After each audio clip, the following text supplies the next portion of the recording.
Now, working on a social property investment strategy is going to bring you into contact with lots of different partner agencies, and the partner agencies that you work with will be determined by the occupants ultimately that are going to reside within your property.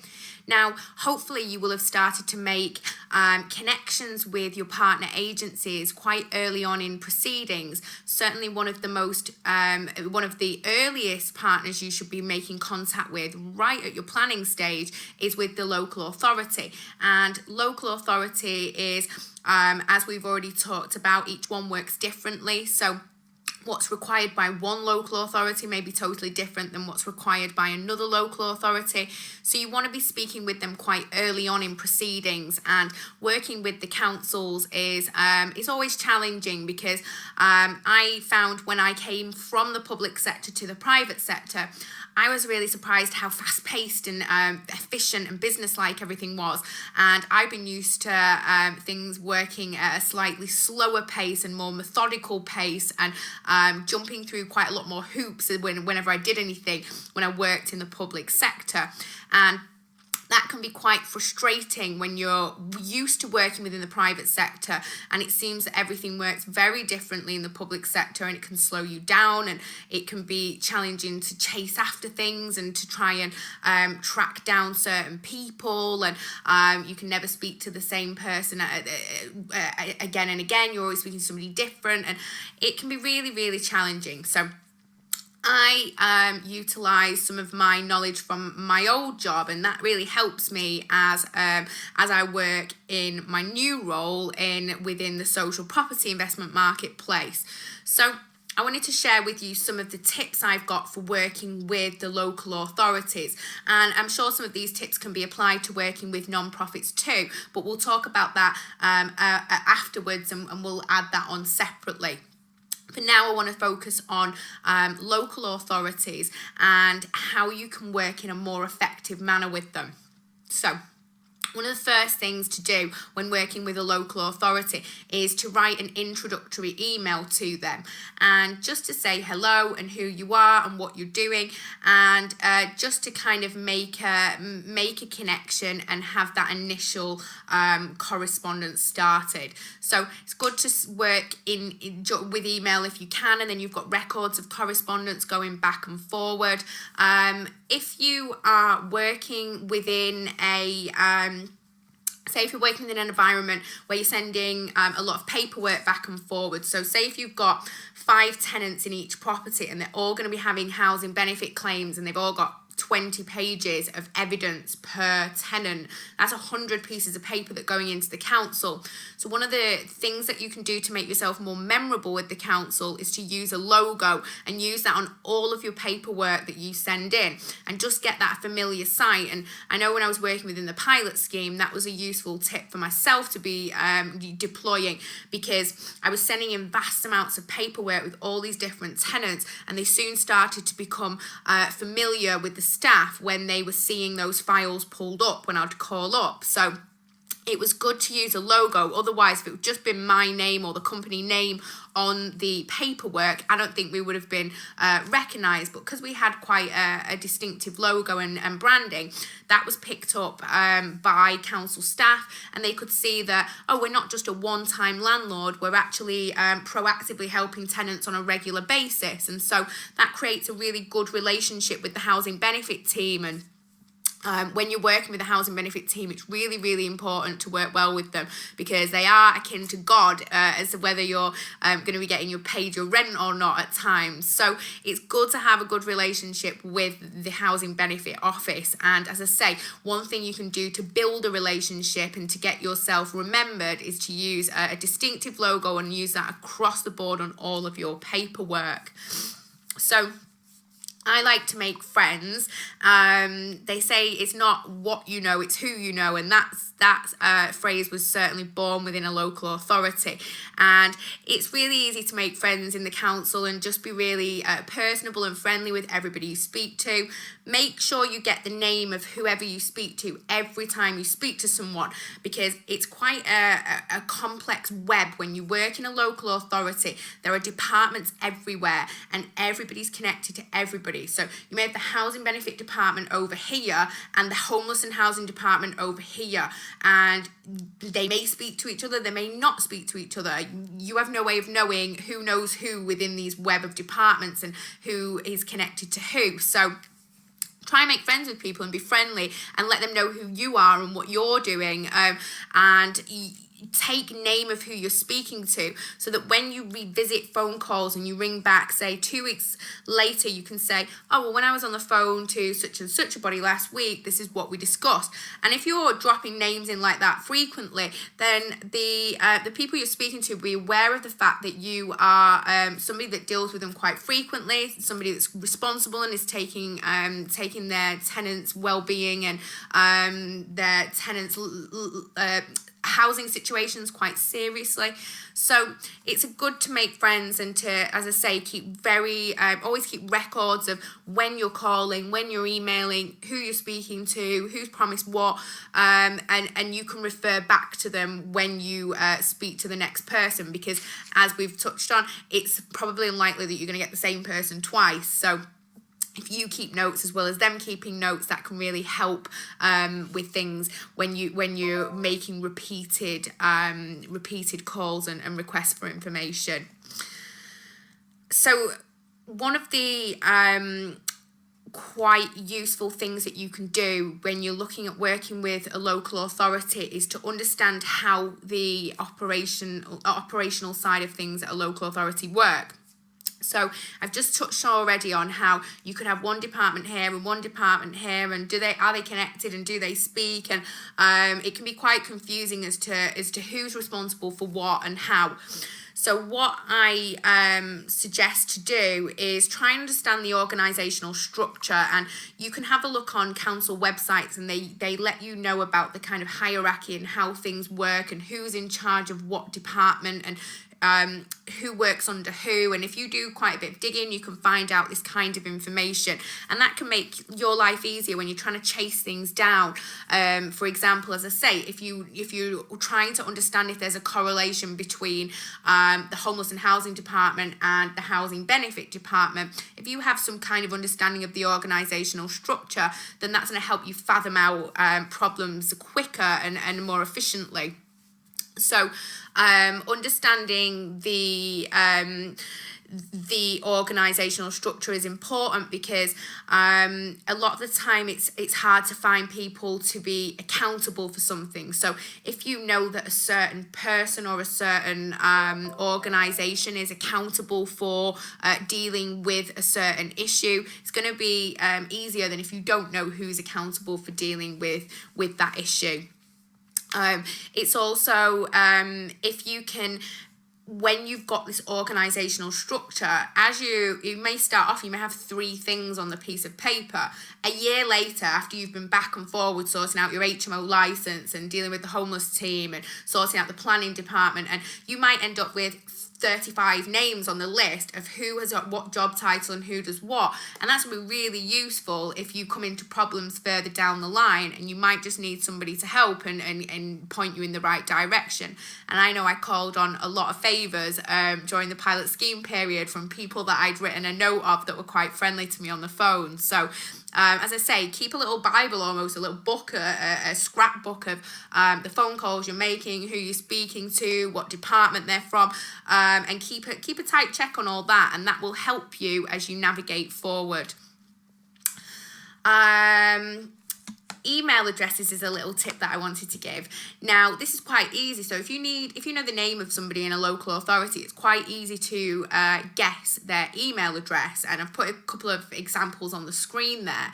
And that's just a cheeky little tip, really, that if you need to get hold of somebody and they're a bit hard to get hold of, you can try out a couple of different combinations, and usually one of them, unless they've got a really popular name, one of them is usually going to work. So I've got a really unusual name, so anyone could find me pretty easy when I worked at the local authority.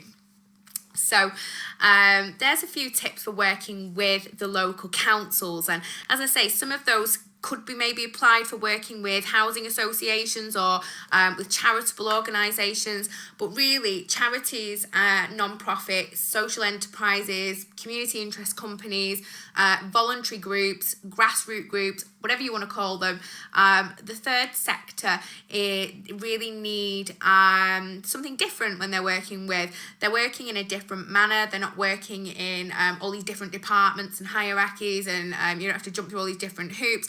A lot of the time you're working with somebody who's just volunteering there, and they're spending an hour a week in addition to their full-time job and raising their kids and living a normal life. So working with the voluntary sector is totally different, and you've got to understand that a lot of people that work in the voluntary sector or who volunteer within the third sector, they're doing it for no personal gain.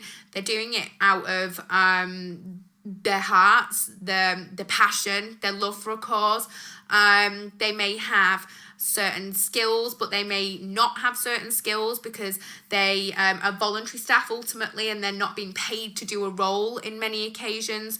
So it's different working with charitable sector, but it's really, really, really rewarding to do so. And the charitable sector have got some amazing skill set and resources, and the potential of working with supporters for vulnerable people moving into projects is vast. And I really hope that over the coming months and years, we're going to see a real trend of the voluntary sector turning on its head and saying, instead of supporting people while they're on the streets, let's really be proactive and help them get into housing, and let's support them after they've got into that housing. So that's something I'm going to be really, really pushing for over the next few months and next few years, I'm sure too. But working with the voluntary sector is, as I say, it's very rewarding, and you need to look to create value on both sides, which is something we've talked about a lot. So if you go along to the charitable sector and say, we can house your tenants and that's pretty much it, they'll probably say, yeah, that's fine, and they'll send you tenants, but they're not going to be, they're on to the next people on the streets and the next people on the streets. So there's got to be value created on both sides. So you've got to be innovative and think, what can we offer you and what can you offer us, and how can we have a fair exchange of value here? We don't want to pay each other, we don't want to exchange money, but everybody needs to get something out of this agreement. So you can be quite creative as to how you create value for a charitable organisation. But I've seen it done many, many ways, both in the UK and in the USA, and it's quite easy to do so.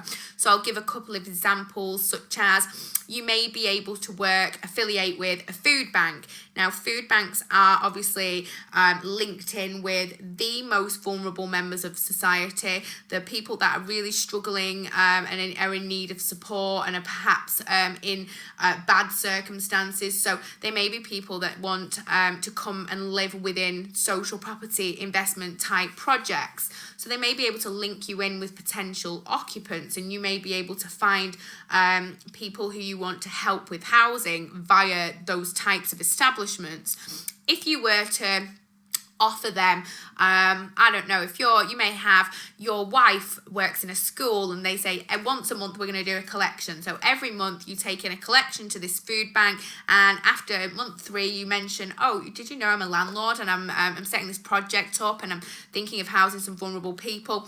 Then it's turned on its head, and you've already made that connection, you've already made a relationship, and you're already giving something of value. So it's not just a stranger in a suit that's walking in and saying, we'd like to invest in property and we'd like to house some people who you might know. It's actually something that's going to work really well for both sides, and value, as I say, is going to be created on both sides, which is just so important.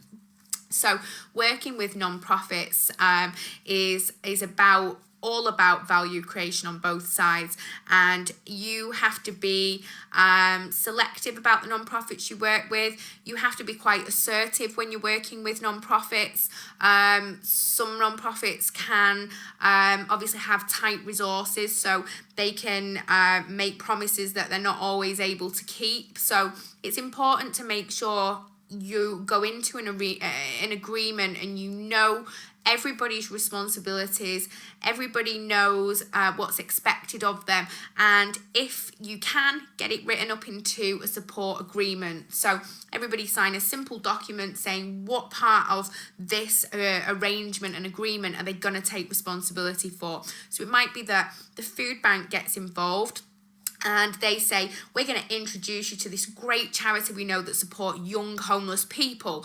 And between you and the food bank and this charity that supports young people, you're able to house 2 young people, and they go into a house with 2 older people who are quite settled and don't need a huge amount of support. And you build this arrangement where you've got people that are all known within the consortium, but also supporting agencies that know each other and work really well together too. And they probably know your tenants really, really well too, and they'll keep maintaining that relationship. And somewhere like a food bank is going to maintain a relationship in a long-term situation. So a homeless charity that's working with rough sleepers may not still engage with somebody that's been housed 6 months later. However, somebody that's been housed from being a rough sleeper 6 months down the line will probably still be in a situation where they may be accessing the food bank. Or they may be visiting the church, which the food bank is operated via. So don't be too restrictive in terms of what kind of partner agencies you're looking to work with. Remember, partner agencies can come in all shapes and sizes. They can come from the public sector, the private sector, the third sector. They can be housing associations, they can be the job centre, they can be the local council, they can be grassroots groups, they can be a couple of volunteers that want to get involved and give back in their local area, and they want to just give some mentoring and some advice and some life skills to people.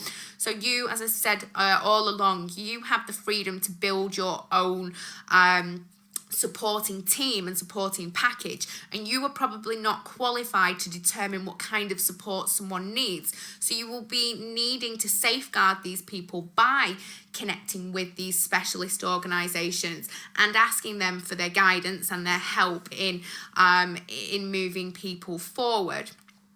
So before we finish up on this module, the last thing I want to talk about is working with private organisations. Now, we've touched on this in a much earlier part of the video in terms of, we've touched on this earlier in the training when we looked at corporate sponsorship.